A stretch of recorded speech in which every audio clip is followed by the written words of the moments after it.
Welcome to the Harriet and Kenneth Kupferberg Holocaust Center. I'm Dr. Laura Cohen, the center's executive director. We're very grateful to see many of you here as we remember the victims of the Holocaust. As we begin today's program, let us also acknowledge the survivors that are here with us today. We'd also like to extend a tremendous thank you to Mr. Mark Kupferberg, whose mother and father are responsible for endowing this space and our programs. This commemoration is a powerful reminder that this catastrophe, as well as its myriad of lessons, continue to reverberate throughout our society, here and abroad. In keeping with this theme, today's event will focus on the nature of survivorship and the passing of this horrific trauma from one generation to the next. I'd like to thank the center's dedicated team, Victoria Fernandez, Joel George, and Jennifer Hickey, who are largely responsible for organizing today's proceedings. We also greatly appreciate the support of QCC's media services team, Phil Roncaroni, Jesse Perez, and Adrian Diaz, as well as our public safety office. We're also honored to have members of both the New York State Assembly, Mr. David Weprin and Ms. Neely Rosick, as well as New York City Council member, Mr. Barry Grudenchik here, each of whom have been wonderful champions for the center. Please join me in welcoming first New York State Assembly member, Ms. Neely Rosick.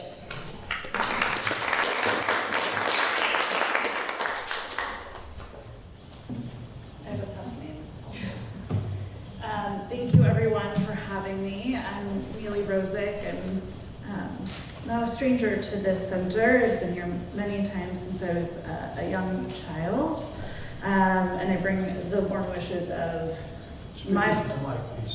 I also bring the warm wishes of my parents, who are not here yet but are on their way. Also big supporters and fans of this center. I also would be remiss if I didn't also acknowledge what's going on in Israel right now, with my family being out there. So I just want to keep them in our thoughts as well as today's program continues. Monday, January 27th, as we know, marked the day that Auschwitz-Birkenau, the largest Nazi death camp, was liberated in 1945. And Thursday, May 2nd, is the 27th of Nisan, marked the day that the beginning of the Warsaw Ghetto Uprising. These dates are established as both International Holocaust Remembrance Day and Yom HaShoah. They're days to recognize and remember the 6 million Jews and millions of other minority groups who were murdered in the Holocaust. I always recall this poem on days like today by Martin Niemöller. First, they came for the socialists, and I did not speak out because I was not a socialist. Then they came for the trade unionist, and I did not speak out because I was not a trade unionist. Then they came for the Jews, and I did not speak out because I was not a Jew. Then they came for me, and then there was no one left to speak for me. Holocaust Remembrance Day serves to make sure that we remember the painful past and never forget the horrors of the Holocaust, and that we never allow them to continue or to rear their ugly face. As the last generation of Holocaust survivors diminish, it is incumbent on all of us in this room and all of us in New York and across the world, to continue remembering and retelling their stories. It's organizations and centers such as this one that are leading that important effort.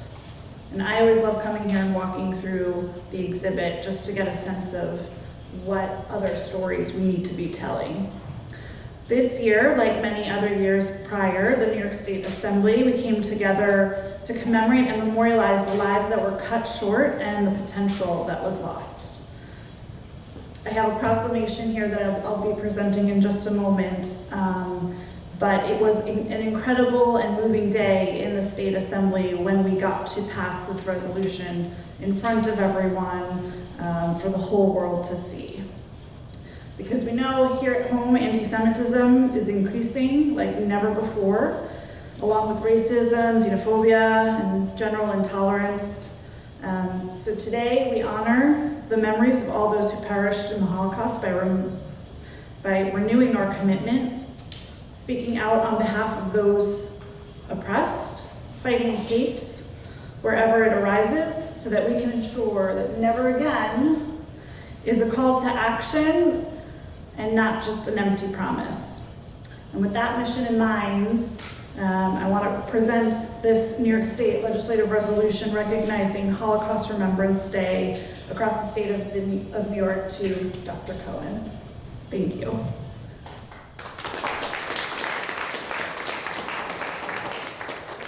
I'm not going to read the whole thing, it's quite long, but we'll have it on display.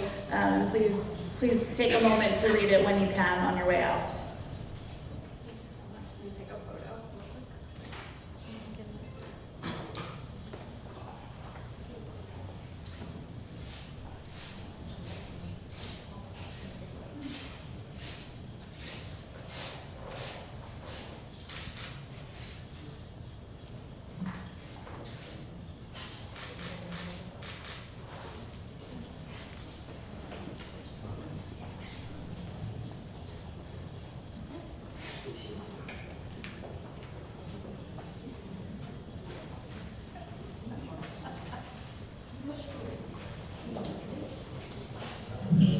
Thank you, Ms. Rosick. And now please welcome the New York City Council member, Mr. Barry Grodenchik.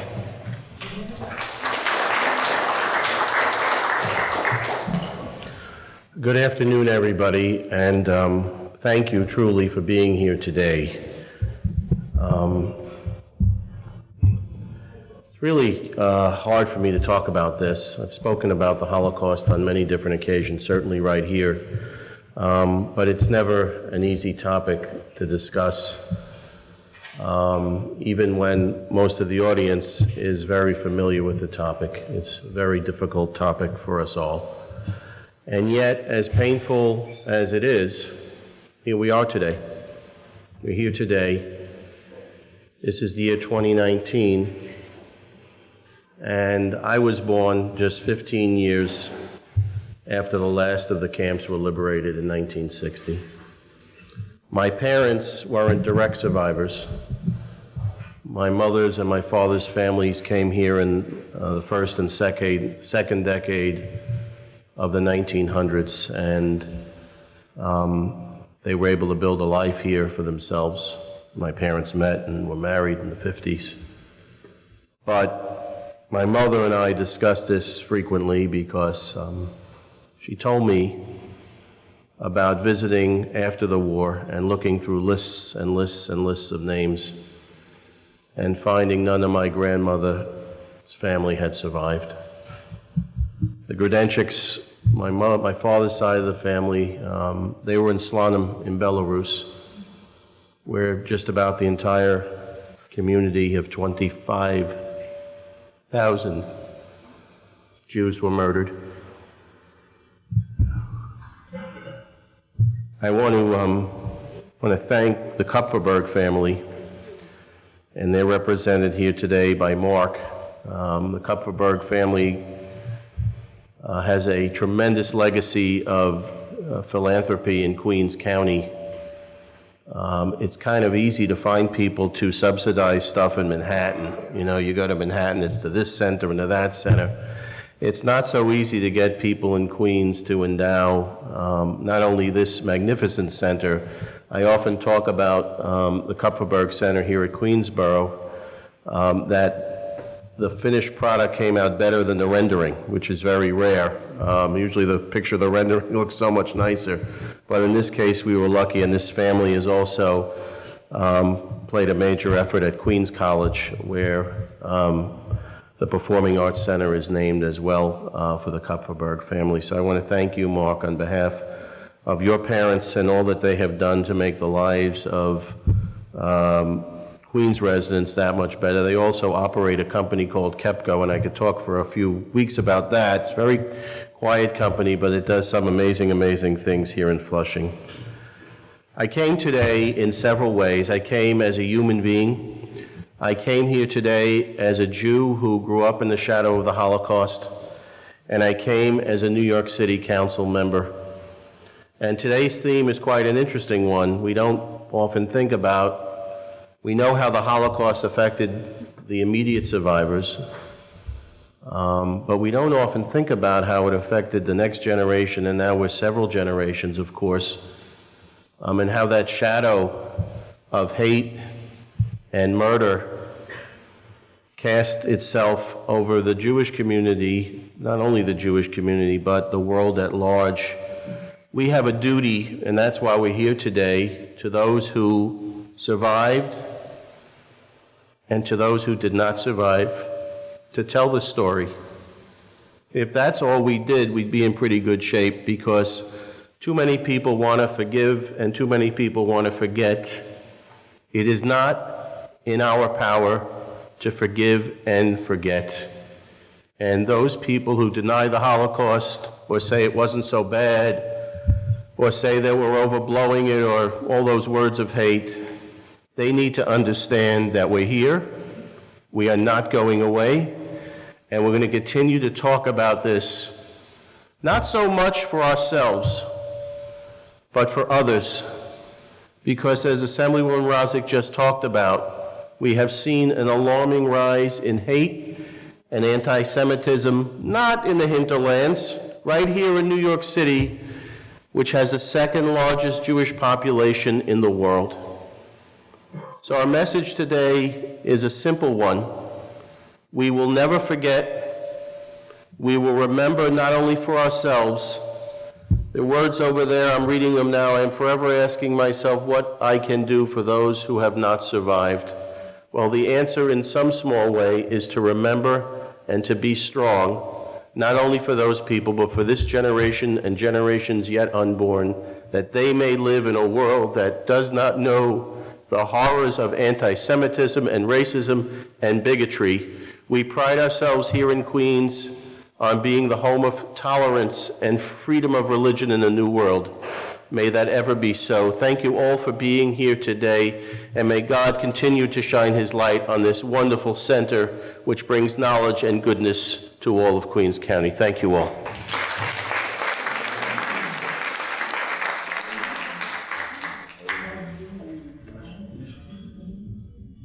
Thank you so much, Mr. Grudenchik.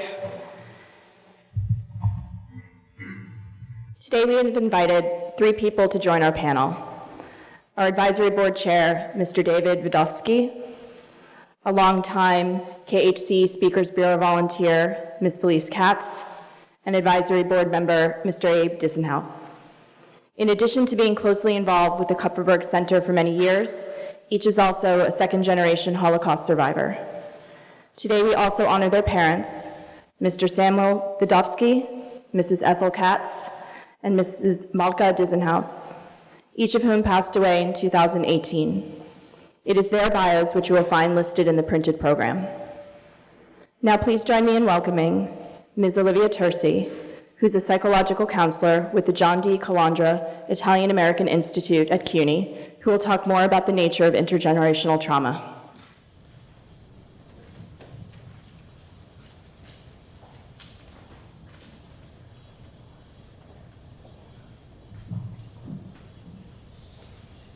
Thank you, Laura, for the introduction. Today we will hear extraordinary stories from a panel of second-generation survivors of the Holocaust. They're in a unique position, being the children of survivors, for their lives have been framed by a trauma that they didn't experience. Though none of them were born during the Holocaust, remnants of this horrific tragedy permeate their lives. They're sandwiched between a generation of survivors who lived through unimaginable circumstances and a generation of young adults farther removed from the Holocaust who learn about it by reading books, listening to testimony, and hearing speakers. And there they are in the middle, not quite like either group, close enough to the Holocaust to have grown up with its living, breathing figures of resilience, yet not having lived through it themselves, while simultaneously learning about the Holocaust after it ended from first and second-hand accounts, yet discovering that it is actually inextricably intertwined in their own personal being. Their discovery and navigation of this confusing position is what we will explore today. Though the Holocaust had ended by the time our speakers came to life, its traumatic effects were alive and well in its survivors.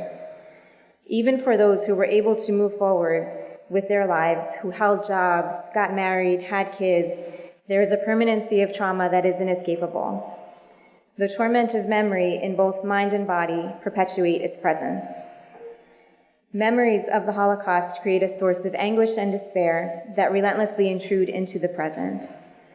Traumatic memories are stored in the sensory region of the brain, which means that when they are recalled, so are the vivid emotional and physical sensations that accompanied the actual ordeal. Symptoms of this distress come to life in the form of flashbacks, sleep difficulties, and hypervigilance, among others. When a person has a flashback, their body relives that event. The physiological sensations and responses they experienced at the time of the event return. Their hearts might start racing, their hands might be sweaty. They may truly feel the hunger in their bellies or the sores on their feet, as images from those moments flood their minds. Similarly, the content of nightmares or night terrors can feel as real as the day the trauma itself happened. This can cause sleep to become a frightening experience, as terrifying events continually replay before their eyes. As the terror of the Holocaust continues to thrive in the minds and bodies of its survivors, they remain primed for the next potential threat. After exposure to trauma, particularly prolonged trauma, one's sense of safety is never restored to its initial state. It often remains distorted. This hypervigilance seeps into their ordinary daily decisions about how to stay safe and, of course, how to keep their children safe. Persistent anxiety and worry often evolve into an overprotective or strict parenting style because to survivors, tragic outcomes were a very real possibility. As survivors try to manage and mitigate all that is happening inside of them, there may be little kids or adult children nearby watching all of this play out. They may see or sense their parents' distress, hear their cries, hear the grueling details of their stories, or not hear their stories and not understand what's happening as they see the distressing sight of their parents slip into a flashback, or hear their parents cry out during the night while they, the children, are in their beds, scared and confused in the other room. This intrusion of traumatic symptoms could be lifelong, and the impact that this would have on most children would be profound. The children of Holocaust survivors grew up with a secondary level of exposure to their parents' trauma, as hard as they may have tried to protect them from it. They have the unique experience of watching both the torment and the revival of their parents. They witnessed the enduring, life-changing, haunting power of the Holocaust and also its paradoxical force of resiliency and rebirth. The fragility of life and the gift of every moment are principles unlikely to have been overlooked or understated in these homes, as survivors had already witnessed an attempted eradication of the future itself. The children, once aware of their parents' histories, then carry the knowledge of their pain. The knowledge that their parents' lives included atrocities that no one should ever have to endure. With that knowledge comes the awareness that their own lives were somewhat different from those of other kids, that their own stories contain fragments of their parents' stories and their grandparents' stories, even if they didn't know all of the details. The true understanding of a loved one's suffering is an arduous weight to hold at any age. As time passes and the remaining survivors become fewer and fewer, second-generation survivors become our closest link to them. They hold a lifetime of information that will give us insight into not only survivors' experiences during the Holocaust, but what it was like for them to go on living afterwards. Survivors face the extremely difficult task of transitioning from wartime life back to what was supposed to be ordinary life. We think that escaping death was the hard part, but sometimes continuing to live was difficult as well. Second-generation survivors also give us insight into the transgenerational nature of trauma and how residual effects trickle down involuntarily from one generation to the next. After experiencing the devastating loss of a parent, How second-generation survivors will choose to honor their parents' legacies will be an individual decision for each of them as they navigate through these difficult, uncharted circumstances. To our panel of speakers, I thank each of you for being here today to share your stories with us. I know that it is not always easy to speak of a time of great pain for someone you love, but it is your openness and your willingness to share that is a gift to all of us. And with that said, I would like to invite our panel to come up to the table, and our first speaker, Elise Katz.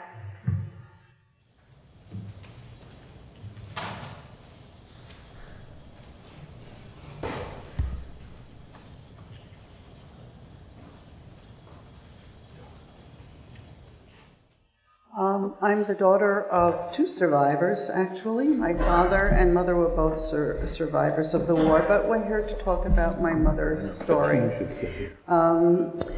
Usually we think of the Holocaust, and it's the immediate thought that is related to that is the camps, notably Auschwitz. But of the 6 million killed, 1.5 million were murdered outside the camps, and both my parents were part of that survivor statistic.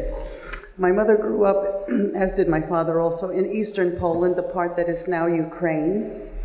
She had a happy childhood and was a member of a large family consisting of her parents, her older sister, her twin brother, and a second set of twins. There were lots of twins in her family.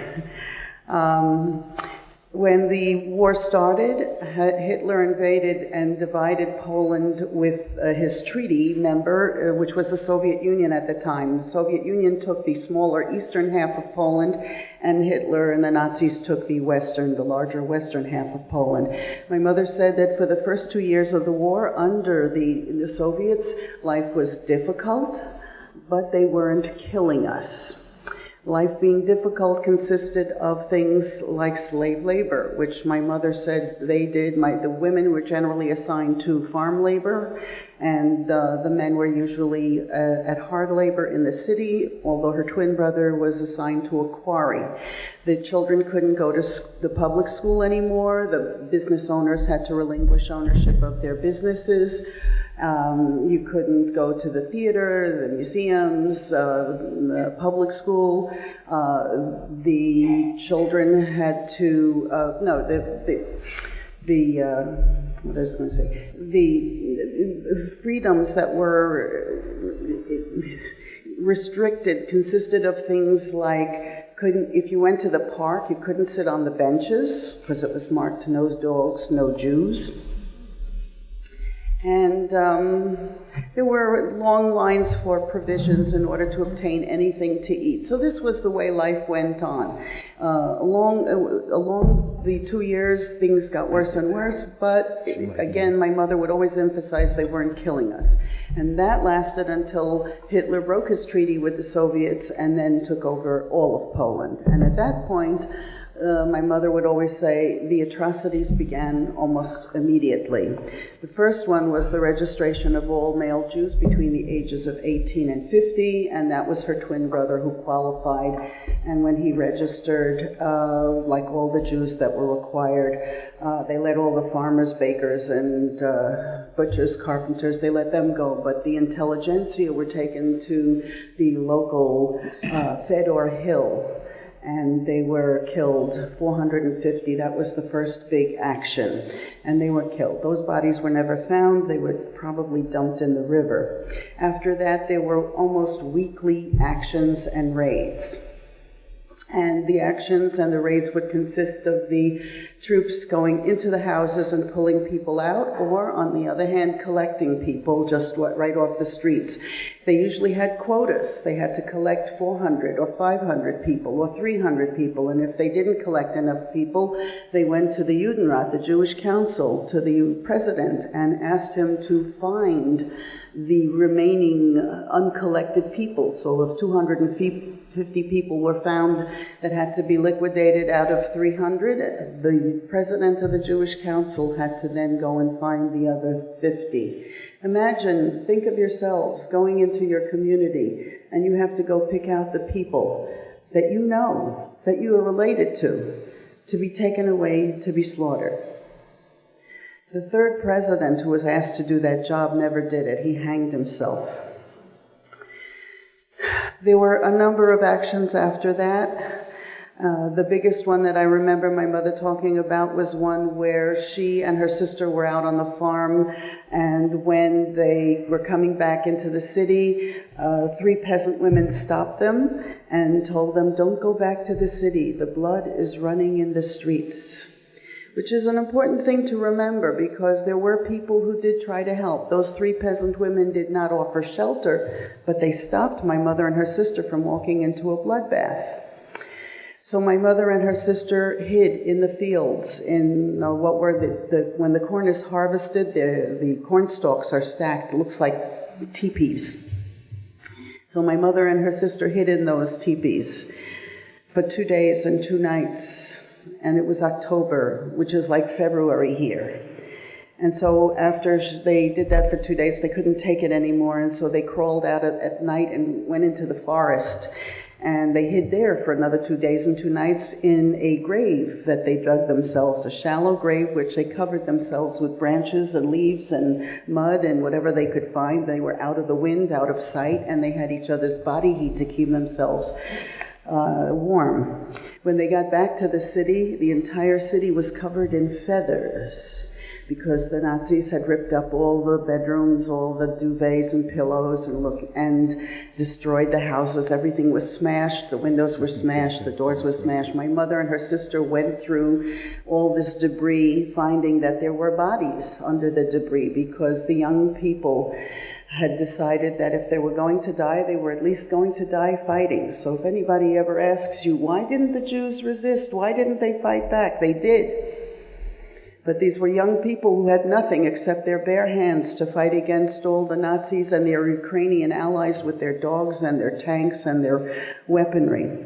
My mother and her sister found their father and the twins alive, and they knew now that they had to find hiding places elsewhere because they were making the city Judenrein, free of Jews. And so began, I'm abbreviating a little, but there were many, many hiding places that they now had to find. And they decided to go to the farm that my mother's father had bought. All those years ago, when he had married my mother's mother, he had bought a farm, which was unusual because Jews weren't allowed to own land, but they were so far east, close to the Russian border, that that rule had gotten overlooked. And so they were trying to make their way to that farm for safety, and on the way they had to find hiding places. The hiding places they found were things like abandoned barns, tool sheds that were empty because the equipment was being used for the farms, chicken coop. They hid in a chicken coop for several months until the owner's wife decided that she didn't want them there anymore, and they realized that because as the weeks went by, the soup got waterier, the potatoes got smaller, the bread got moldier, the vegetables were more rotten. So they realized that she was going to either give them away or turn them in or throw them out. So they kept looking for other places. So, as I said, chicken coops and a bungalow that was not being occupied, a hut for farm equipment, all kinds of things. And they finally did make their way to the farm that my mother's father had bought. There was a woman living in it, but she knew them, and she said, okay, we can share, and after all, it's their house.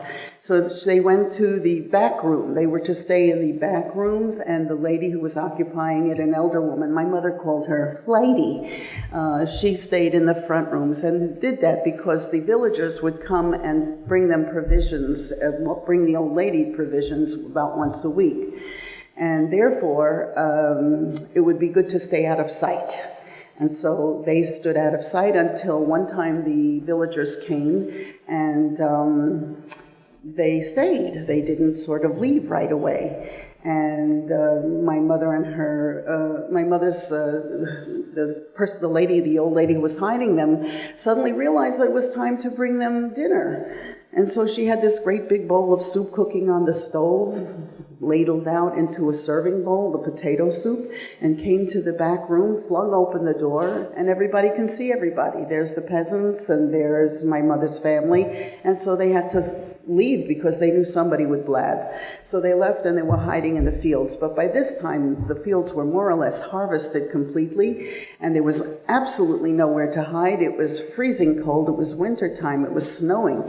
And after a couple of days, they came back to the house, which was now empty. They had taken the old lady back with her, the villagers. And so there she was, gone, and my mother and her family had their own house to stay in, which made them really delighted because they thought, this is going to be it. They'll make it. In fact, they heard airplanes overhead, and the twin boys thought, it's the Americans. The war will end tomorrow. We'll go back to school. Imagine kids who want to go back to school. They'll go back to school tomorrow. They'll see their friends. They were really thrilled about this. And then on the night of March 8th, it was Purim. It was a full moon. The snow was more than knee-deep, and there were 68 acres of unbroken snow around that farmhouse, which meant, my mother said, made it like daylight with the full moon shining on all that snow. And the owls began to screech during the night. Animals, when they're disturbed, they make noise. The next thing they heard were the crows cawing. The next thing they heard were the dogs that were barking. The next thing they heard after that were the soldiers crashing through their house. My mother and her family ran to the back room of the house, and her sister and father were screaming at them to jump out the window. Jump, jump, run out, jump, run to the forest. The twins ran out the window first and tried to make it to the forest. My mother was the next one to jump out with her sister and father screaming at her, jump, jump, run out, run away. And as she ran, she got about 10 yards and was whacked on the back of the head with the butt of the rifle of the soldier who knew that he was jumping out the window in the back because he had seen the twins running. She fell unconscious into the snow, bleeding from her head. She doesn't know if she was unconscious for 5 seconds or for 5 minutes, but when she woke up, there were shiny black boots standing over her. She didn't breathe, she didn't move, she closed her eyes. The soldier apparently determined that it was wasteful to empty a bullet into what was apparently a dead body, and he turned to run after the fleeing twins and joined the other soldiers. They caught the twins. They came back with the twins, came and got my mother's sister and father, took them out into the front field, and within earshot and eyeshot of my mother, shot them all dead. My mother was rescued then, after the soldiers left, by some Polish youths from a nearby Polish colony. They took her home, to their home, stuffed her under a straw bed for 2 weeks, where they hid her because the Ukrainian thugs that had murdered her family kept checking for where's the dead body. The other dead bodies were still in the field.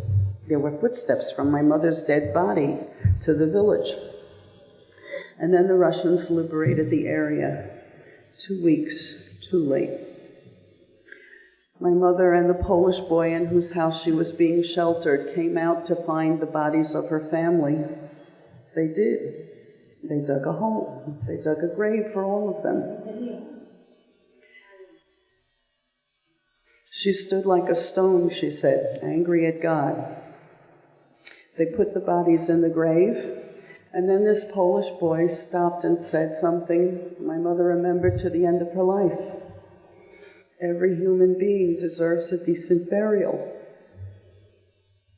And then a Polish Catholic boy said a Polish Catholic prayer for Jews who were murdered for being Jews.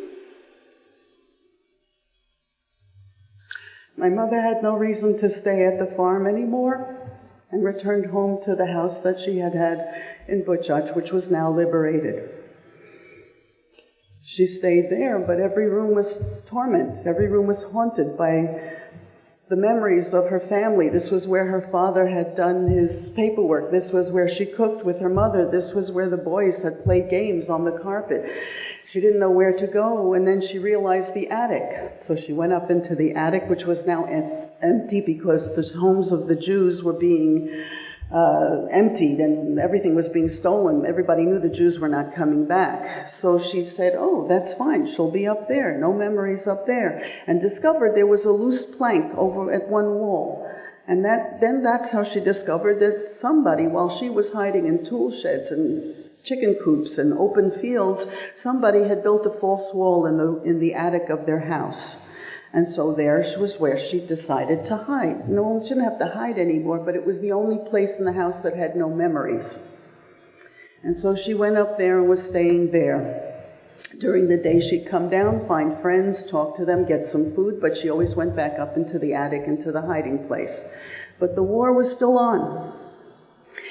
And the war was still on, and she now knew that she... I skipped a spot. And she wound up going to sleep, and then the next day she woke up, and the front had changed. The Nazis were back. And which house did they pick for their headquarters? My mother's house. And so they occupied the entire main floor, and my mother was up in the attic with 4 slices of bread. At the end of the week, there were no more slices of bread. At the end of the month, her eyes were like pincushions with needles in them. Her throat was so dry that when she tried to swallow, the tissues in her throat tore, and she could taste the blood. She knew she was dying of thirst. Hunger, she always said, is a terrible thing. Thirst is 1,000 times worse. There was no choice. There were people streaming through the houses. The soldiers went out to fight, but there was a guard.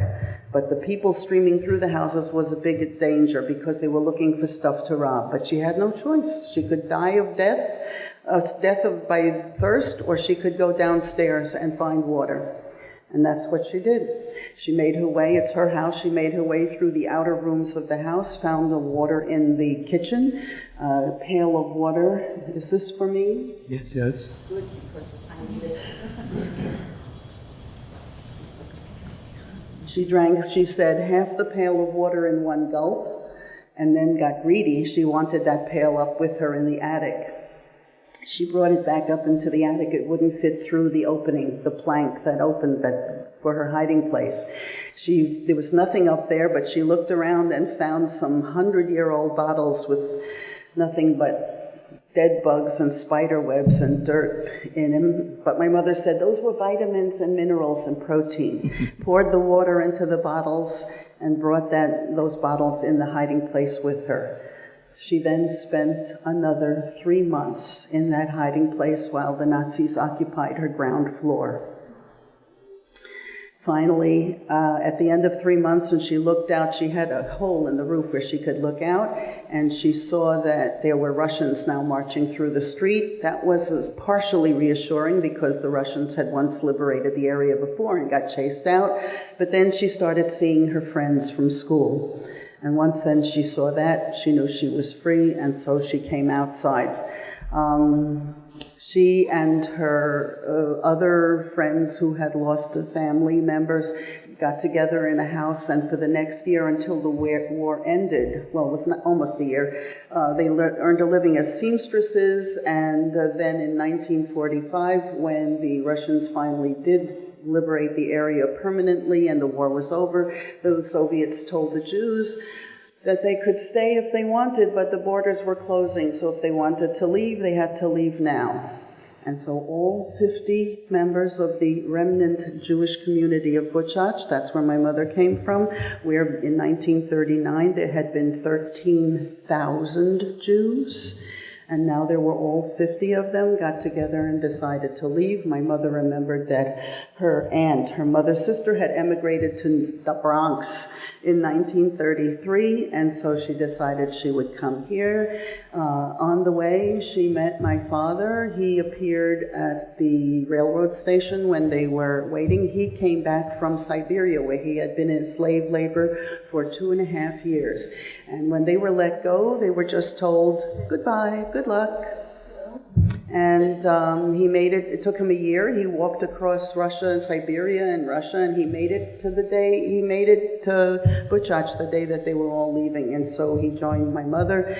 They made it to the DP camp in Stuttgart, and they arrived in New York in 1947 in January. If you Google it, it was the third worst snowstorm in New York City history at that time. They made a life after that. They raised three children, if I might say so, rather productive and upstanding citizens. And my father had a business, and my mother, after she finished raising her children, she came to Queens College to start school. And she did 2 years in Queens College until she got pneumonia. And then my father decided that she got pneumonia because she was going to school in the wintertime. And then she finished doing that, but she continued to do artwork and writing, and she wrote a book about her experiences, which were published by Fordham University Press. There are 2 copies available in the library here. Our Tomorrows Never Came is what she called it, and began speaking, and I started speaking with her and then for her, and that's what I'm doing here now, and I did 5 of these in the last 4 days.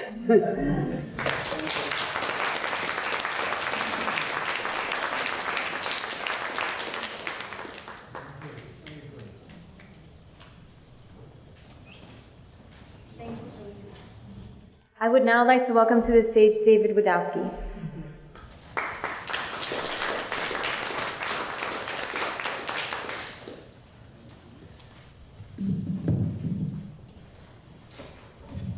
Good afternoon. First, I'd like to thank Dr. Cohen and her staff at the Kupferberg Holocaust Center for inviting me here today to talk about life for survivors and their families and their children after the war. And thank you all for coming on this rainy day.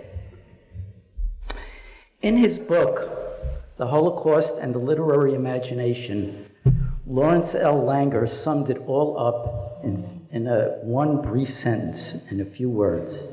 He said, "Once upon a time there were gas chambers and crematoria, and nobody lived happily ever after."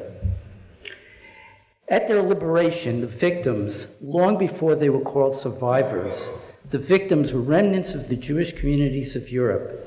They viewed the devastation around them, and as the enormity of the war years sunk in, they looked for some trace of normality. They found none. 1,000 years of Jewish civilization decimated in a flash. Tracked by death for 6 years, they saw the destruction of their communities, witnessed the murder of family and friends, watched people disappear without a trace, and suffered unimaginable physical and mental torment. At liberation, there was no ecstasy, there was no joy. It was called life after death, a return from hell.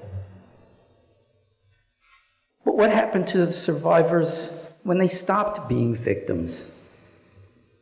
Orphaned, homeless, penniless, humiliated, witnesses to the darkest truths, their lives were now shattered pieces, loved ones gone, homelands lost, unwelcome in their former towns, shunned by their Christian neighbors, robbed of their homes and belongings.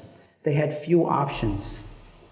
And the Jewish people who had already contributed the word ghetto to the English language now added another term, DP camps, displaced persons camps.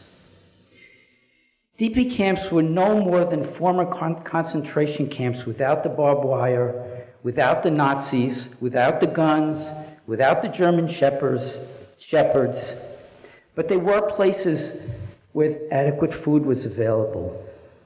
They got medical care. And they were also places where no survivor had to explain anything to anybody. Though each survivor's experience was unique, they were all horror tales of death and destruction. Traumatized and alone, survivors had to reinvent themselves. Men and women who had nothing found each other. The need for companionship, closeness, family The need for companionship, closest family, was overwhelming. The survivors did not have the luxury of time. With little opportunity for courtship or romance, before long there were marriages. No elaborate wedding preparations, no walks down the aisle, no fancy parties. The day when the Jewish Army chaplain came to your camp, that was wedding day. The couples lined up. There are stories of how each bride handed the one veil they had on to the next bride behind them in line. And of course, before long, there were babies.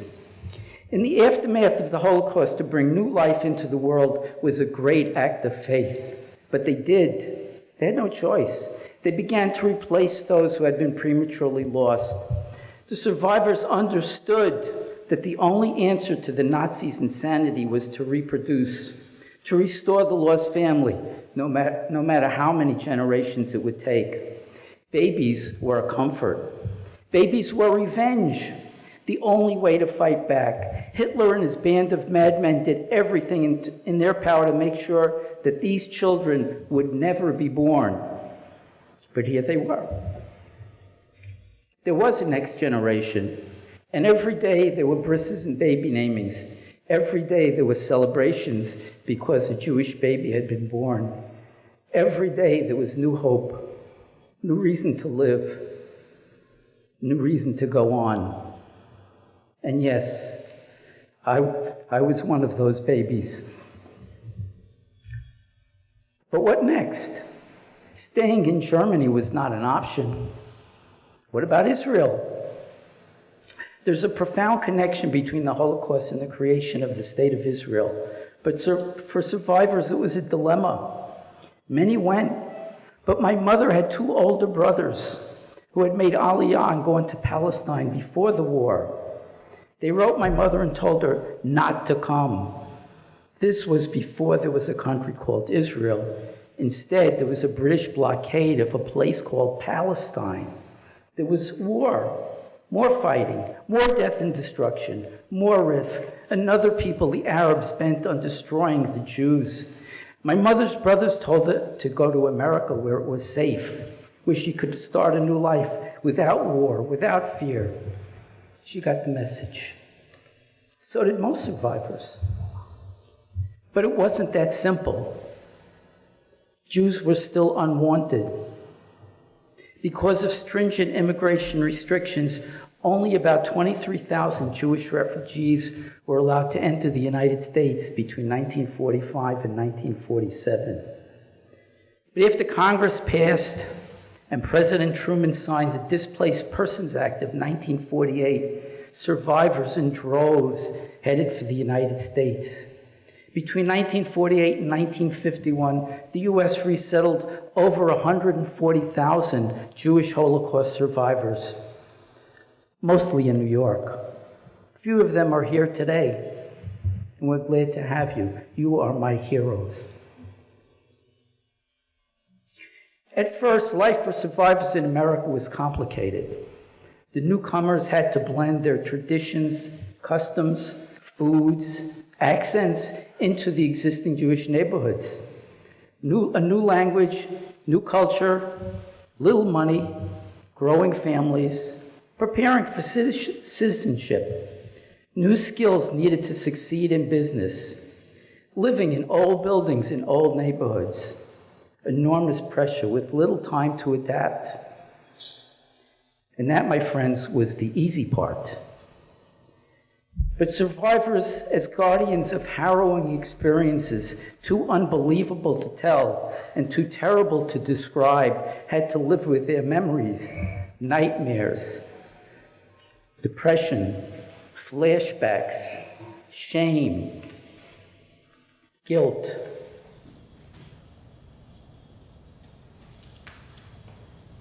Fantasies about a world that should have been, haunted by thoughts of missing family members. That was the hard part. While liberated from death and fear of death, survivors were not that easily liberated from the fear of life. They had difficulty understanding why they were alive while their entire families, entire communities had perished. What about the children of these survivors? In the early post-war years, for most survivors, there was little sharing of their wartime experiences with their young children. The horrors of the Nazi era commanded much attention in survivor homes, but not when the children were around. It was a mystery, a secret, an unfinished thought stopped mid-sentence, a hush that filled the room when a child entered. They wouldn't even talk about it in Yiddish. They knew we understood. The survivors felt that the reality, the stories, the message was too personal, too unbelievable, too scary for the young children. It had to wait. Yet despite this silence, the Holocaust was ever present in survivor households. We, the second generation, can't remember that moment when we first learned about the Holocaust. Instead, we say, we never didn't know about it. It was always there. A sadness that pervaded the home, a family legacy in search of its rightful place. As children of survivors, growing up in the shadow of the Holocaust, we always knew our families were different. Something was missing. No grandparents, no extended family, no memories, no photographs, no roots, no context, no smiles. Instead, we had fathers who paced around the house in the middle of the night, or sat up by themselves in the dark, unable to sleep, afraid of the nightmares.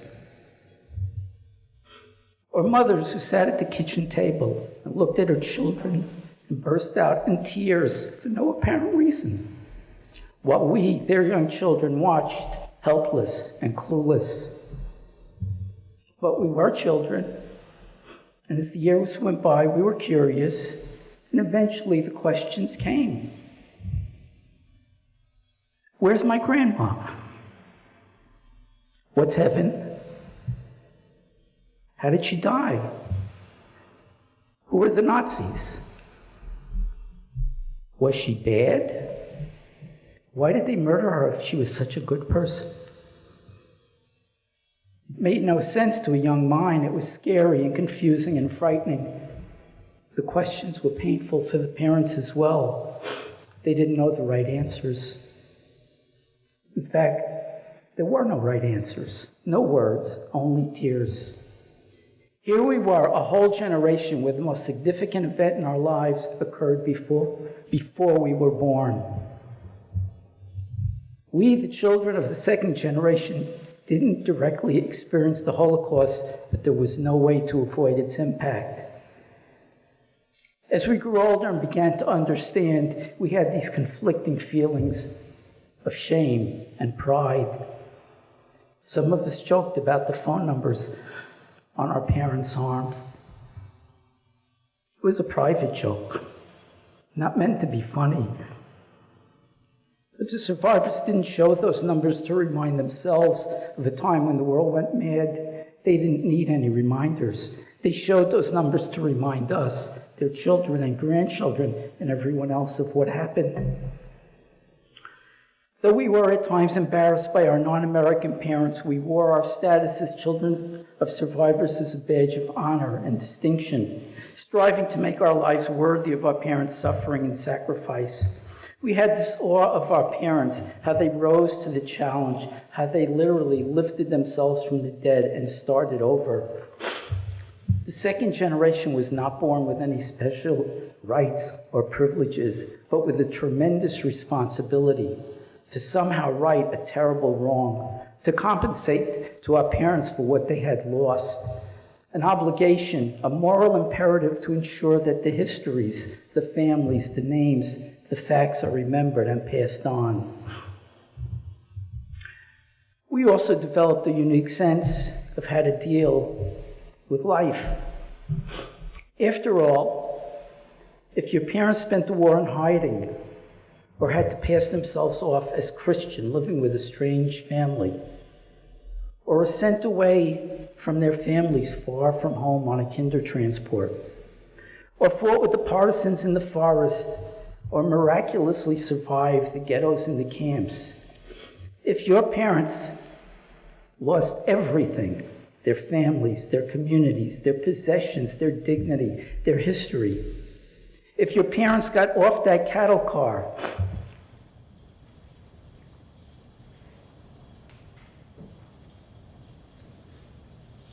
walked up the ramp into Auschwitz, faced the infamous Dr. Mengele, and were sent to the right while helplessly watching their family go to the left, then saw what they saw, and smelled what they smelled, and feared what they feared, and walked out, what could ever be so bad in life? What could there possibly be to complain about? Especially to our parents. What a paradigm. Will the legacy of the Holocaust endure? To survivors, rather than just a 6 followed by 6 zeros, they hear the names and see the faces of lost mothers and fathers, brothers and sisters, husbands and wives, young children, large, close-knit families, vital and vibrant Jewish communities, Yiddish culture, all gone. That is why the survivor legacy is so invaluable. After losing everybody and everything, survivors still had a strong will to live. They led by their spirit, their example, their honor, and gave thanks for a second chance. Those who live to bear witness of the cruelty and slaughter have a valuable message to impart, a message that must not be silenced by time, a message that must be carried forward from generation to generation. That legacy largely belongs to their children and grandchildren. The oldest of the second generation, my generation, are now in their early 70s. Life marches on. What about the grandchildren, the third generation? They have traveled far from their grandparents' shattered lives. Their life experience is very distant even from that of their parents, doing all the things that American kids and young adults do. They've come a long way, and that was the intention. We, the sons and daughters of the most oppressed generation in Jewish history, became the parents of the most free, the most secure, the most prosperous, the best educated. What a short distance to travel from Auschwitz to Harvard. In fact, you may have noted in the news in the last few days that we actually have a third generation member running for president of the United States. His grandparents were survivors of the Warsaw Ghetto. His mother also survived as a young child. And since it's not a political speech, I'm not going to tell you his name. You have to go look him up.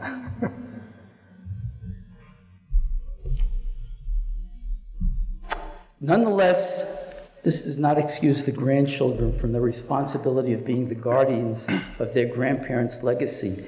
They are the last generation to actually know and hear the living testimonies from real-life survivors. It will be their obligation to be the eyewitnesses to the eyewitnesses, to continue the memory, to continue telling the stories, to make sure the Shoah is remembered and not forgotten. Thank you.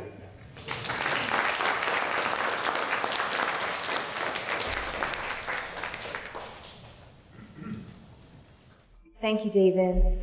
I'd now like to welcome Abe Deisenhouse to the podium.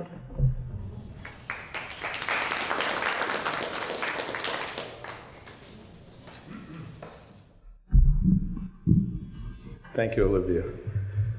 I'd like to thank Dr. Laura Cohen and the board for inviting me to come up here and speak. I am breaking a Deisenhouse family tradition, and that is that my parents never spoke. They didn't speak to us, They never got up in front of a group. They never spoke to anyone until very much later in their lives.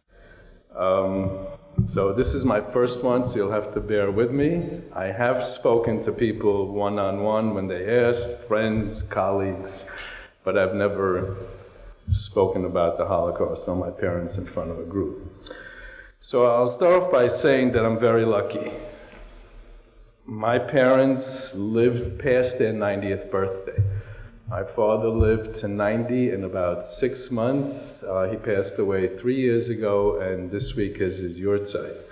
My mother passed away 10 months ago, and she also lived past her 90th birthday. They both had interesting lives, needless to say. My mother spent 5 years in the Lodz ghetto. When they got to the ghetto, they were separated, female and males. My mother went with my grandmother, her mother, and 4 other women, and they lived in the storefront. My grandfather and my 4 uncles were somewhere else. Only one uncle survived. The youngest uncle, I was told, his name is Israel, and my cousin is named for him, was a short little fast kid, and he would get into the tunnels and run in and out of the ghetto, bringing in food, whatever he could steal, and so that he could feed the family. Unfortunately, when you're running through tunnels that are full of rats, you pick up some diseases, and he died, I believe, of typhus. My father was in a town called Stopnitz, which is a small town. It was about 50% Jewish. He was there for about 3 years, and then after that he went into a munitions camp, factory for a while. He was in Buchenwald. He was in a number of places. Again, since they didn't speak, it was very hard to get information, but I did get out of him that in one of the places he drove a truck driving munitions back and forth, and he was the youngest of 3. And his middle brother talked him into driving him out of the camp. And my uncle Mendele jumped off the truck to escape, and he was shot and killed by the Nazis who saw him trying to escape. And my father talked about that. That was one of the few things he talked about later on in life. When the war was over and they were liberated, they both ended up in Feldafing, one of the bigger Jewish-run displaced people camps, and that's where they met. My mother ended up with the same 4 other women, so there were 5 of them. They were very close. None of their parents survived. So the mothers that went into the Lodz ghetto were not there with them. My mother's brother, Yaakov, who was the only one who survived, hitchhiked across Italy and Germany. He was told by his father when the war broke out to go to Lodz.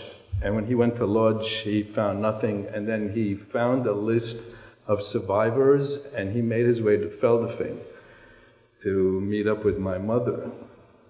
When he got there, this small group of women, the 5 women, was there, and he fell in love with one of them, and she became my aunt. And my uncle was the first one who spoke to me. I'll get into that in a little while, but my parents did not really speak about the war till later on. When my father was a type A personality, a very strong individual, and did not want to stay at the TP camp. And so he said to my mother, he's going to Israel, Palestine. He got to Palestine and was arrested by the British. He was then in prison in Atlit, which is now a museum. It's just south of Haifa, and Haifa is where my aunt and uncle that I just spoke about ended up. He stayed there for 6 months, and then finally the British released him, and he ended up in the kibbutz down in southern Israel.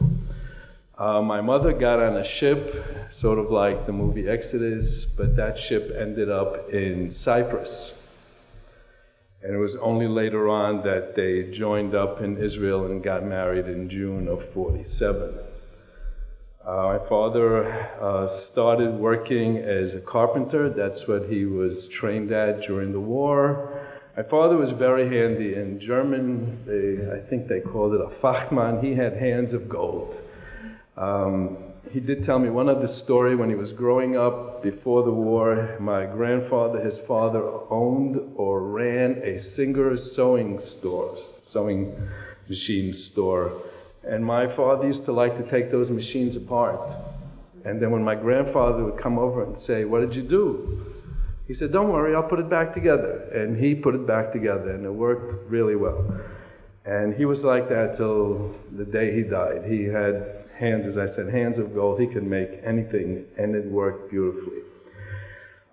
So he worked as a carpenter. He had a partner. He also fought during the Israeli Independence War. His job was to put bullets together.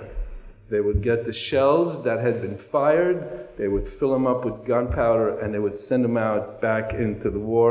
He also fought. I have pictures of him as a soldier. Unfortunately, there are no pictures of anybody from before the war. I don't know what my grandparents looked like.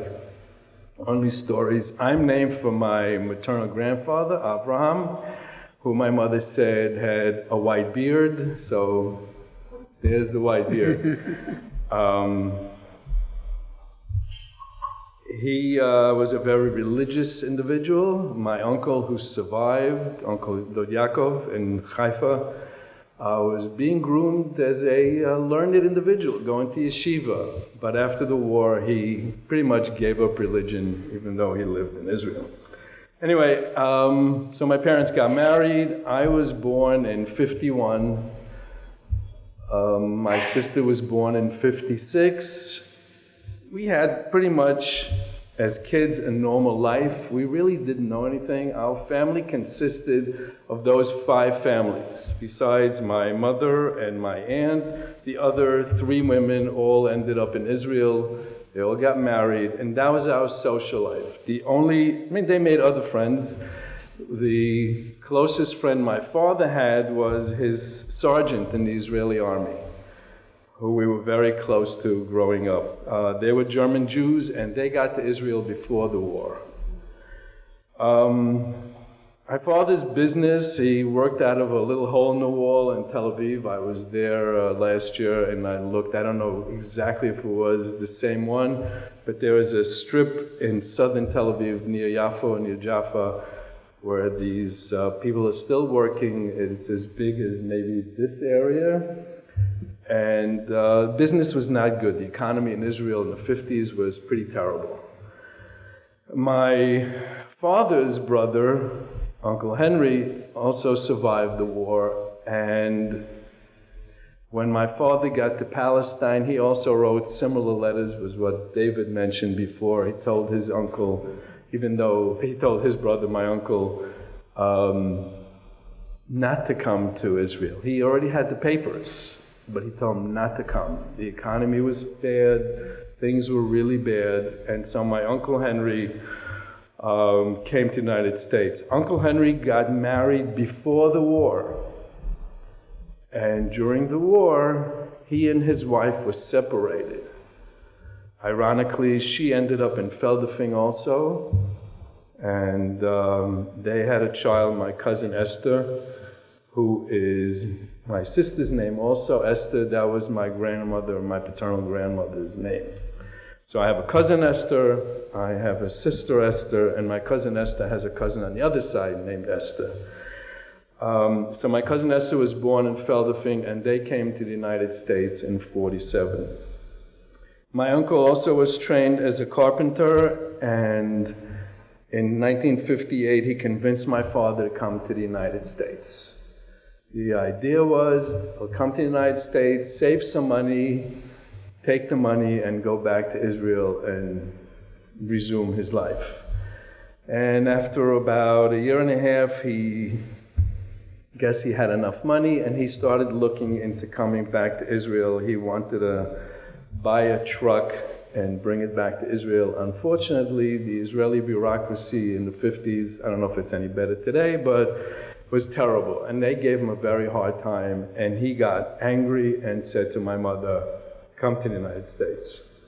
So my mother packed us up. And when my father left, we moved from Tel Aviv, where I grew up. I went to school there.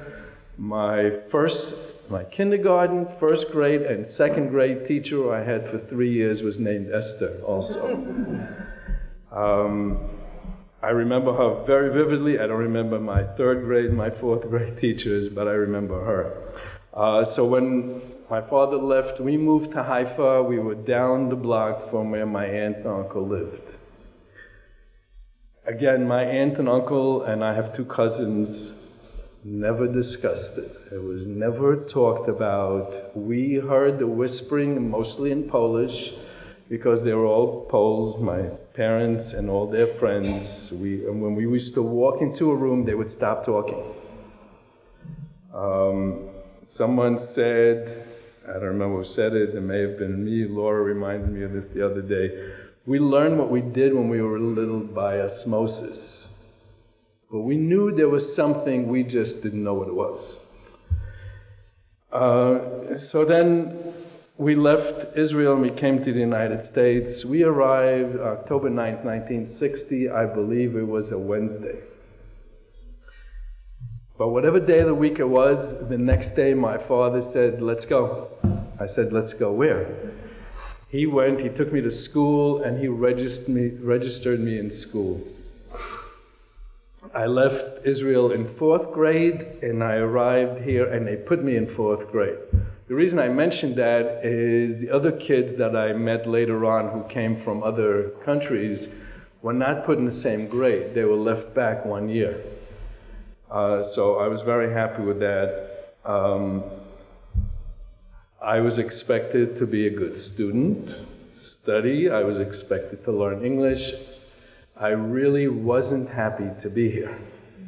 I told my uncle in Israel that I was going to sneak out and come back to Israel. My thought was to go down to Idlewild Airport, now known as Kennedy Airport, for those of you who are not old enough to remember that, and actually sneak into a wheel well. Unfortunately, there were too many stories about other kids doing that, and when the plane would arrive at its destination and the wheels would go down, and I read this a couple of times, that the individual would fall to the ground. So I never did it. I ended up here. I was given a book by my 4th grade teacher, Mrs. Slobin, to learn English. Luckily, there was another kid in the class who had come from Israel a number of years before, and he sat there with me with the book. It was a kindergarten book. A, apple, the picture of the apple, and then spelled out. B, ball, C, you know what I'm saying. And he would sit there in the back and read with me. And my teacher, as I mentioned, Mrs. Slobin, would speak to me. I think she spoke Yiddish, but I didn't. I had no knowledge of Yiddish when I came to the United States. I understood Polish. I remember my parents, still back in Israel before my father left, when they would speak about things, and if I would turn to them and I would say in Hebrew, I understand everything you said, here's the answer. And they would look at each other, and I said, you know, I really want to learn another language. Why don't you start speaking like French or German? So when they got here, they started speaking Yiddish. I think it's because their friends here were not Polish Jews. They were Hungarian, Austrian, Romanian. So in order to communicate, they spoke Yiddish. So I picked up some Yiddish, but in 4th grade, when the teacher tried speaking to us in Yiddish, to the two of us. I didn't understand anything. But I learned English by imitating her.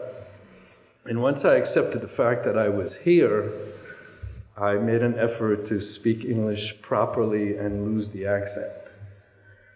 And so that's one of the things I'm proud of. One of the funny things was going back to Israel when I was there, my cousins the first day would say to me, "You speak Hebrew with an American accent." And I said, "I just got here. Give me a couple of hours to attune my ear to Hebrew."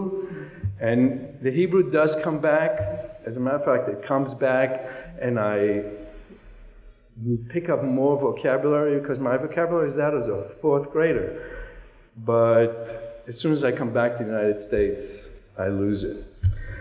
Anyway, so education was very important. I was a couple of years after we arrived. My father had a full-time job, a really good job. He built store interiors. Most of the jobs that he went on, he ran the job. My mother was at home. She was the housewife. She was the mother who took care of things, taking care of everything. The only thing she didn't take care of was discipline, and she would say, "When your father comes home, I'm going to tell him." And when you didn't want to starve my father, his hands were petrified. They're like wood. So when I got spanked, I didn't need a belt, I didn't need a... But that's what it was back then. I tried not to get spanked too often. So I was about 11 years old, and he went back to school after working 40, 50 hours a day. He went to school at night to be a draftsman and graduated 2 years later.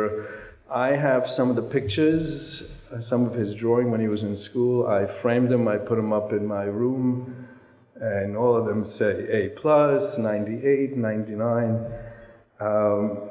He was very good at what he did, as I said before. And so I remember a conversation afterwards, and I said, "Hey, Dad, you're going to give up carpentry now to become a draftsman?" And he smiled and he said, "No." And I said, "So why'd you spend 2 years going to school, working hard all day and going to school?" He said, "I became a draftsman because it makes me a better carpenter." And then years later, a couple of years later, I guess I was 14 or 15, they were building Kings Plaza in Brooklyn, and the company that he worked for did a majority of the store interiors. And as I said before, my father was a type A personality. My mother was more of the nervous individual. Until the day she died, her nervousness would manifest itself through her stomach. My father, I guess, used work to just move on. So I used to go to work with him on Saturdays and Sundays because the job needed to be done. And since union rules said the other guys couldn't come to work, I was the apprentice. And on vacations, I used to go and work with him. And I remember one job, he looked at the drawings and he said, "This is not going to work." He called up the draftsman and he said, "This is terrible." And I don't know what the guy said to him, but my father got off the phone. This was on vacation, so it was during the week. Father got off the phone, turned to the guys, and he said, "We're going to have all new plans. Give me a few minutes." He ripped up the plans, and right then and there, he designed a whole new thing. Did it, and they worked on it. The good thing for me was that when I worked with him on Saturdays and Sundays, I was the apprentice, so I had to learn. And not only did I learn carpentry, I learned electrical work, plumbing, everything. We did everything. Just to show you what a type A personality he was, when he was working, he would get 2, 3, 4 weeks off during the year, and he would take private jobs. By then, we were living in Canarsie. We lived in East Flatbush. I think I was a sophomore in high school, just beginning high school, and they bought a house, living the traditional middle-class life. And I realized that he was, instead of going on vacation and taking my mother somewhere, he would go and get a private job. He would work for doctors and go in and restore their offices. And of course he would say to me, on the way home, stop in so we could work together. And again, that's another place I learned. When I was 20 years old, so growing up more like in, once we got to the United States, I was a little older, I was a little more mature, and I would hear talking and basically screaming in the middle of the night. And that's when I became aware of what was going on. But in asking questions, I never got answers. When I was 20 years old, I went to Israel for the summer. I spent 6 weeks at Hebrew University taking courses, and in my spare time, I lived with my aunt and uncle. And I sat my uncle down and I said, I want to know everything. And these are some of the notes. This is his family. He filled me in on the other family, my father's family, because he knew some information. Told me my grandparents died in their early 40s, and when I hit about 41, 42, and I'm not a very emotional individual, but something about that birthday was really upsetting. So we sat and we talked for hours.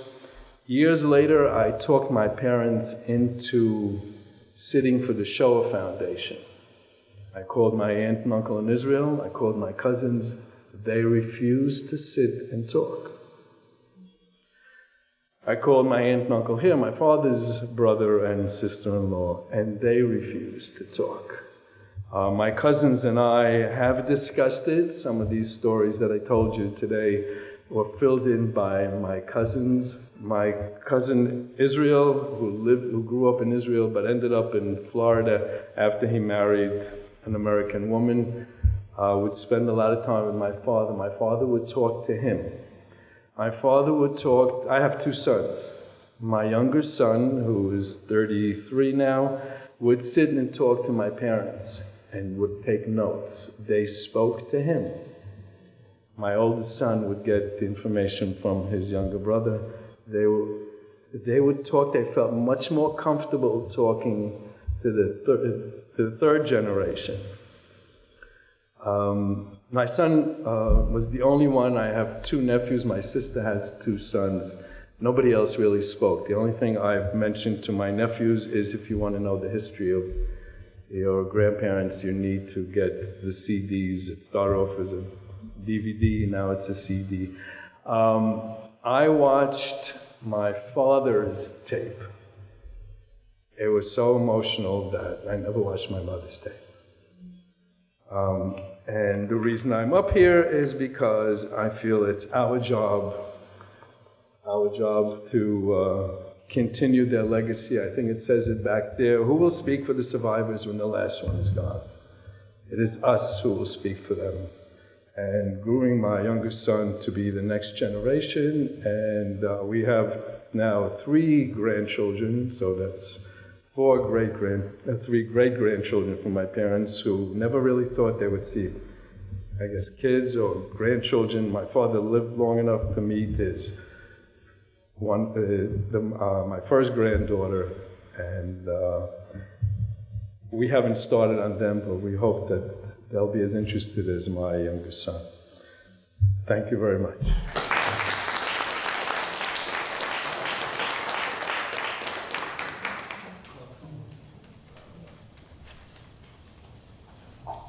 Thank you so much, Felice, David, and Abe. It's really, really powerful to hear all of you, and we really are very grateful for you coming up to talk about such painful things, but also to represent the experiences of your father and your mothers. I just wanted to say thank you to New York State Assemblyman Mr. David Weprin, who was able to come in very briefly and who hopefully will return afterwards. Now I'd like to invite back up Olivia, who will now take us through the second part of the program to have a panel discussion. Thanks.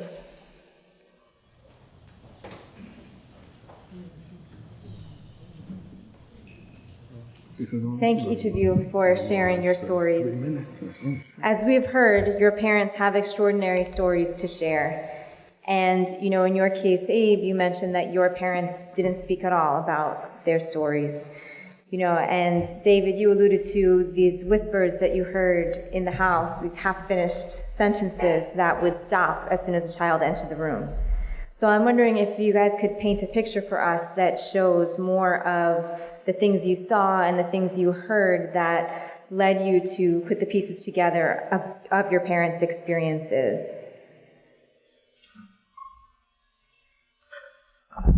Since I just spoke, I mentioned those 5 women and the 5 families, and everybody had kids, and that was where you would hear them whispering and talking, and but when we came close, they stopped talking. It was just, you knew something was going on, you just didn't know what it was, and this was still back in Israel, so I got here when I was 9, so this was like at 6, 7, 8. We didn't understand, we didn't know anything about Nazism, we didn't know anything about Germany. The stories I told you about my mother in Cyprus and my father in the British prison, I didn't know that till I was in my teens. But you knew something was going on. It was just the whispering, just whispering that would stop as soon as we came into the room. I had no idea what they were whispering about. And as a kid, I probably thought, oh, they're talking about me being a bad boy, running around, or misbehaving. It never dawned thinking about that. I remember that, well, all of my parents' friends, they all spoke like this. They were all from the old country, and I didn't know people spoke American until we moved to Long Island. So they would get together and speak. And it was all very, ordinary stuff, who's getting married, who had a grandchild, stuff like that. And they would speak either in Yiddish or in Polish. Polish left me out of the loop, but Yiddish I knew. And then one day what I decided was to sit around in the kitchen, which was, the two walls of the kitchen prevented me from being seen, but I could hear what was going on in the living room. And then I heard what they were saying in the Yiddish. And that's how the story started to come out. Because they would talk among themselves, not knowing that I was in the kitchen, and I could hear everything. And little by little, more and more stories came out. Most of the time, the first thing that came out was when I was in, second grade or something like that, and we came back from the Thanksgiving holiday. And the teacher said, okay, children, write a little paragraph about what you did on your Thanksgiving holiday. I sat there doing nothing. We didn't have Thanksgiving. First of all, my mother thought Thanksgiving was a Christian holiday. Didn't know it was an American thing. So I came home and I said, what'd you do in school today? Mommy, I was supposed to write about Thanksgiving. We didn't do Thanksgiving. Supposed to have lots of people. Where are my people? Where are the grandparents? Where are they? They died. Period. And it took a long time for the rest of the story to come out. Little by little, it did come out in dribs and drabs here and there. But that was the idea, was the children should not have to bear the burden of this horror. The children should grow up American, which was why they didn't want to speak Polish or Yiddish or anything. They wanted the children to speak unaccented American or Long Island. But they didn't want the children to grow up with the horrors, with the burden of bearing this story. But as we grew up and things became evident that you're part of that generation, you learned. We started to ask questions. Why? Where? Who? We were fortunate. There were photographs. My mother's family had given all their family photographs for safekeeping to a farmer. Remember that they had a farm, and they gave it to a farmer whom they trusted, and they had the pictures afterwards. So eventually, when I came across this treasure trove of pictures, I have grandparents. I had and aunts and uncles, and who are these people? And so that's how little by little things came out. Yeah, I think at first our parents didn't even understand the magnitude of what they had experienced. There were no Yom HaShoah commemorations, there were no organized groups to represent their interests, and but I shared that experience. I used to eavesdrop.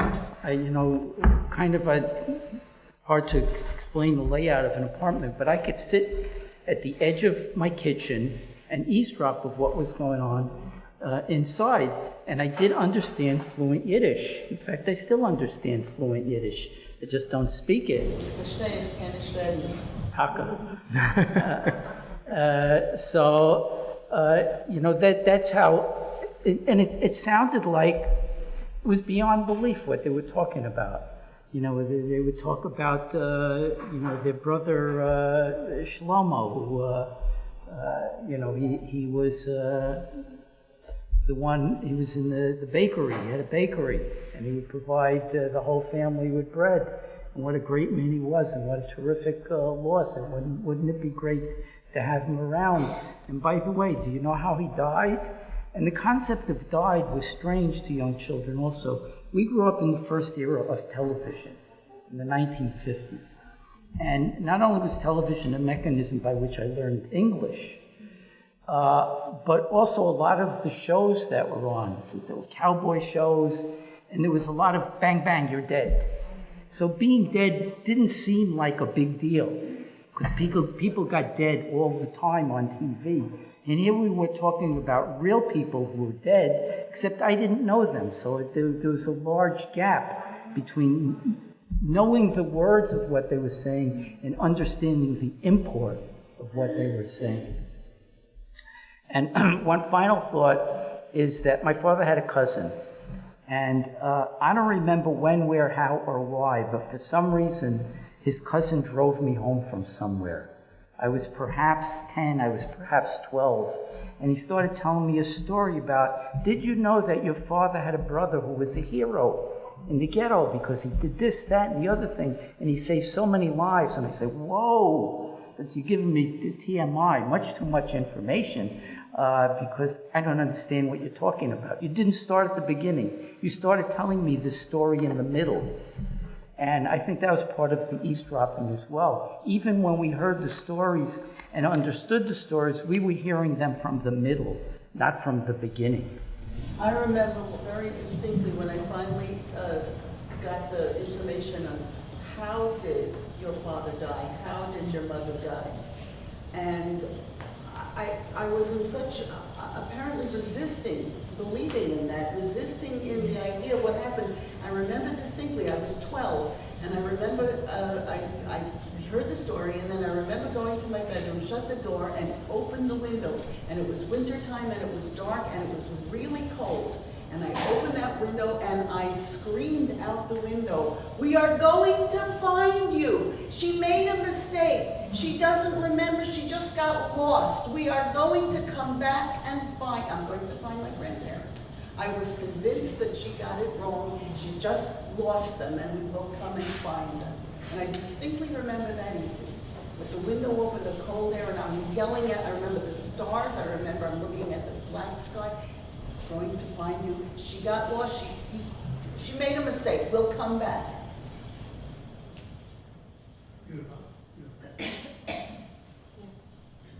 Yes, and your stories drive home the fact that as you each are learning these things and putting these pieces together, your children, and your kids trying to make sense of these very difficult experiences and messages that are hard to process as an adult, let alone as a child.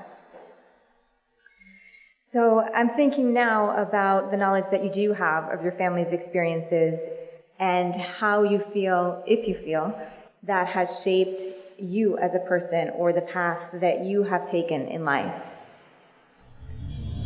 Very distinctly. My parents wanted me from the beginning to be a teacher. My parents wanted me to be a teacher. Yeah, right. They wanted me to be a teacher. My parents, right? So yeah, of course I went off and I did something else entirely. And after 10 years of being absolutely miserable, I was waiting for the express bus going to work, and I looked at that bus coming down the street, and I said, should I get on it or under it? And then I knew that they were right, and I went back to school, and I became a teacher, and I taught here. And I loved it, but I love retirement more. I'm with you on that. I really did love what I was doing, and I think that was exactly, they knew what we had to do.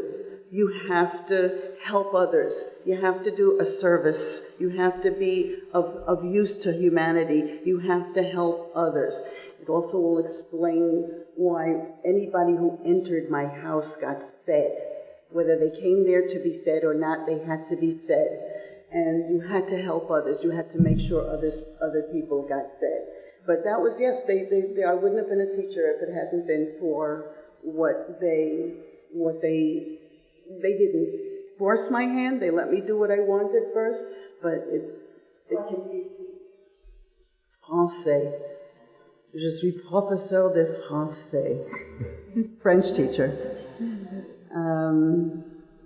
Yeah, they also encourage the arts.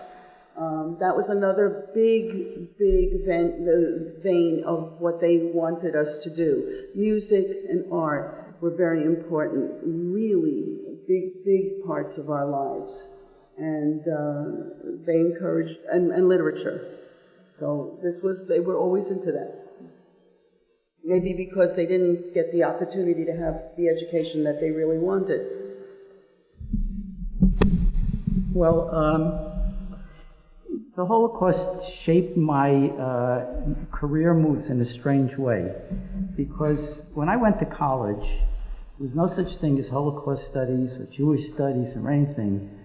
And I figured out several years after I was out in the working world and had a profession, had a job, had responsibilities, that what I wanted to be when I grew up was a Holocaust scholar. And I spent many painful years thinking about that. Should I give up everything and go back to school and try to become a scholar? I remember going to a lecture series at CUNY when their headquarters was on 42nd Street, across from the libraries. And they, I think it's the Center for Jewish Studies, sponsored a program on the Holocaust. And I ordered the program, and I went and I heard all of these scholars, one of whom actually was a college history teacher of mine. Did not teach a course on the Holocaust, but taught some other history course. I don't remember what it was. And I said, I'm in way over my head, and I probably can't do this. I needed to start doing it long ago. So I never pursued my goal of being a Holocaust scholar, except that now virtually every book I read is about the Holocaust. And there's the pile of books, and the next book will be on the Holocaust as well. It was basically an unwritten rule. We're going to go to school, we're going to get an education, you're going to go to college. I really believe if my parents had the opportunity, if the war hadn't broken out, my father would have gone through college, would have done some kind of engineering kind of thing. The fact that he went to school at night, I was, now looking back, I was very proud of, even back then, even though I didn't understand it. Education was super important. I became a dentist, and I became a dentist when I was 30 years old. I wanted to do it before. My grades were pretty good, but not great, so I took what we call the scenic route. I didn't start dental school till 30. I get to dental school, and they give us a package of about $10,000 worth of equipment. This is the early 80s. And I pull out all this stuff, and there are little bits. Remember, I'm a carpenter's son. There are bits, but they're little. I'm used to big ones with big drills. And I turned to a classmate whose father was a dentist, and I said, "What is that?" He said, "That's a bit." I said, "No, he said, "That's a burr." I said, "No, that's a bit." I called it what I knew as a carpenter's son. I called my father that night and said, "Let me read you the list of the tools that I have here." Now they're called instruments.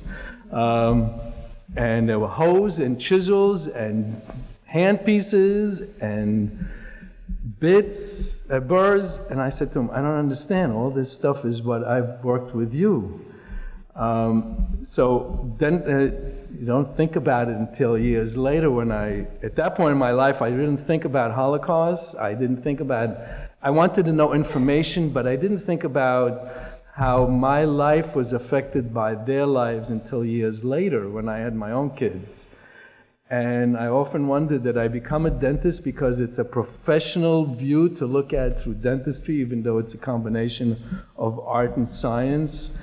And then as they got older, even though, as I said before, they didn't discuss it, it became very important to me when the advisory board was formed here many years ago. Bill Schulman, I was asked to serve on that, and we were at the basement of the library. And that's when I decided that it's going to be my job to help keep the Holocaust alive. And as I've gotten older and as the world has changed, and as you know about Holocaust denials and anti-Semitism, it's even more important now that we keep the Shoah alive and make people aware of what happened, because there's more and more people who are denying it. There's more and more anti-Semitism now than there ever was in my life. Thank you. And this will be our last question. I believe we're running a little low on time. But I would like to first express my condolences to each of you for your recent losses. And with the passing of your parents, what message would you like to convey about their experience and yours as a second-generation survivor? And what do you think is the best way for that message to be conveyed? I think I've already mentioned that. I have a son who's very interested, and he understands through osmosis maybe that it's our legacy and he needs to carry it on. And as I said, we need to fight what's going on in the world right now, and we need to keep our parents' memory alive and everybody else who was killed during the Holocaust. You know, I think it's on two levels. One level is the broader picture of the Holocaust, and we really have to kind of now leave that to the museums, to institutions like this one, to the scholars. Speak to the audience. Okay. Disturb. Speak to the audience. Okay, hear you. Just speak up. Okay. So, you know, that's one level. That's the broad level. At the micro level, I think it's very important for each family to understand the experiences of their grandparents, have as much information as possible. And in the case of my family, we videoed my father one year, all of his grandchildren. Each one had prepared questions to ask him, and it didn't take much to set him off. Once he got going, he had long answers to short questions. Often started by saying something like, "That's a good question." So at that level, it's very important for each family to know their own legacy. It's not that important for our family to know other families' legacies. And like I said, the broader thing has to go to the scholars, the museums, and to places like this. The big picture. Once my mother finished her book, she started speaking. It actually was really by chance. My sister was coming home from work in Manhattan on the bus, and a guy was reading a book next to her. My sister's not shy. She looked at what he was reading. It was my mother's book. And he was a volunteer at the Glen Cove Holocaust Center. So she had told him, "That's my mother's book," and he immediately contacted my mother, and after that, she started speaking. And so she did that for as long as she could. As things got harder for her, I was her chauffeur, then I was her prompter, and then she told me to take over. She did think that she was going to stay home snuggled under the duvet while I went out and did this. I told her in these words, I said, as long as you're breathing, you're coming with me. It'll be show and tell. I'll show you and tell your story. Show and tell. And I did do that, and I've been doing that now for about half a dozen years, and she came with me. She found it very difficult after a while, but one of the things that was her driving force was the thing that she would write when people would buy her book, and she would write in the front page of the book, remember to honor the humanity of all mankind. And the other thing she wrote was from Leviticus, do not stand idly while thy neighbor's blood is shed. And those were her driving forces. And the continuation of telling the story, keeping the Shoah alive, keeping the story alive, her story and any story that she heard, was to honor the humanity of all mankind, to fight bias that way. And that's why I do it now, to keep Our Tomorrows Never Came. It's available on Amazon. And they have copies here in the library. But that was her driving force, and that was what was her message. She said the world must know what we went through. The world must know. She was keeping a promise to her father that he had, at one point where they thought that they were going to be discovered and they weren't, he was praying that who will tell our story? Who will tell what happened to us? Who will tell of our despair? And she told me that she made a promise to him that if she survived, she would tell that story. And that was her driving force. Keep it going, keep telling the story, let people know, keep her promise to her father, let people know what all these survivors went through, and try to stop it from happening again. Although she did say in that video that she did here, there's a clip of her saying that she knows that there have been other genocides, there have been other murders. She knows that it happens again. And for her, that meant that it was a very dark place. But she also said that for her, when her children were born, the world became bright again. What's her name? Ethel Katz, Katz. On the book, though, she used her Polish name. It's not under Ethel, but Etunia Bauer Katz. Etunia. I'll tell you later. We're going to conclude this portion of the event today due to time restraints, but as we can all hear, there is a wealth of information here to share, and we hope to continue learning from all of you in future events. So, Abe, David, and Felice, I would like to sincerely thank each of you for being here with us today and sharing your stories.